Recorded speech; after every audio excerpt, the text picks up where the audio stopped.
Lanbideren bulegotik atera, lana aurkitu ez da erreza izango eta dituek diote gazteek jakin behar dutela gauzak ez direla orain arte bezala izango. Gaztei ematen zitzaien dena aina, hemendik aurretzai emango. Lan postu ere irabazi berko dute. Gainera, bi eratako lanpostuak egongo dira hemendik aurrera, batzuk oso ondo ordainduta eta lan baldintza honenekin. Batzuentzako lan postu oso onak izango dira, batez ere ezagupenarekin lotuta daudenak. Konozimiento zientifiko hori izaten dena. Besteak, gehienak berriz baldintza txarretan egingo direnak eta gaizki ordainduta.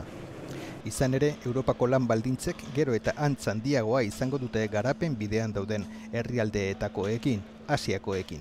It is a risk.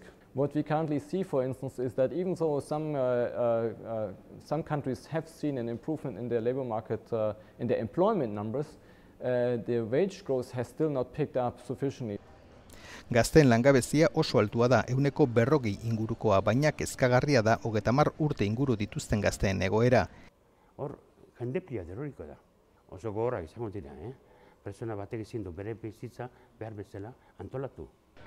Belaunaldi oso bat galtzeko zorian dago euskal gizartea. Eraginak zabalak izango dira eta irtenbideak aztertuko dituzte arratsaldean Nobia Salcedok antolaturiko jardunaldietan.